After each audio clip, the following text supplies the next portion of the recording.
Federal reserve টানা তৃতীয়বার সুদের হার কমানোয় যুক্তরাষ্ট্রে বাংলাদেশি কমিউনিটিতে স্বস্তির ঢেউ বয়ে গেছে। মর্গেজ রেট কমায় নতুন করে বাড়ি কেনায় আগ্রহ বাড়ছে। আগের লোন রিফাইন্যান্স করেও কমানো যাবে মাসিক কিস্তি। ব্যবসায়ীদের জন্য এটি ইতিবাচক।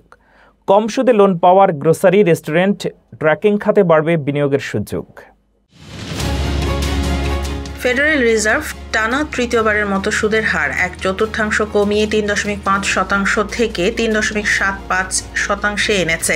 ইন্টারেস্ট রেট কমানোর এই সিদ্ধান্ত বাংলাদেশি কমিউনিটির জন্য বড় ধরনের স্বস্তি নিয়ে এসেছে। অর্থনীতিবিদদের মতে ফেডারেল রিজার্ভের এই নীতিগত পরিবর্তন সরাসরি প্রভাব ফেলবে সাধারণ মানুষের জীবনযাত্রা ও আর্থিক পরিকল্পনায়। বিশেষ করে হোম লোন বা মর্টগেজ রেট কমে যাওয়ায় বাংলাদেশি পরিবারগুলোর মধ্যে বাড়ি কেনার আগ্রহ আবারও বাড়তে পারে। যারা উচ্চ সুদে আগের লোন নিয়েছিলেন তারা এখন রিফাইন্যান্স করে মাসিক কিস্তি উল্লেখযোগ্যভাবে কমাতে পারবেন।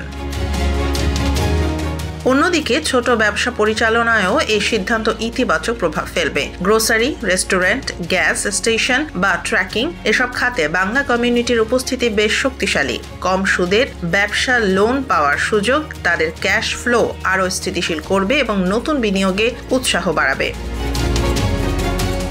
গাড়ির লোন, পার্সোনাল লোন ও ক্রেডিট কার্ড সুদ কমে পরিবারগুলোর একটু স্বস্তির নিঃশ্বাস ফেলতে পারবে। পাশাপাশি ইন্টারেস্ট রেট কমলে চাকরি বাজারও সক্রিয় হয়, যা নতুন কর্মসংস্থানের সম্ভাবনা তৈরি করবে বাংলাদেশি তরুণ-তরুণীদের জন্য। সামগ্রিকভাবে ইন্টারেস্ট রেট কমার ফলে যুক্তরাষ্ট্রের বাংলাদেশি কমিউনিটি আর্থিকভাবে আরও শক্তিশালী অবস্থানে যাবে বলে বিশ্লেষকদের ধারণা।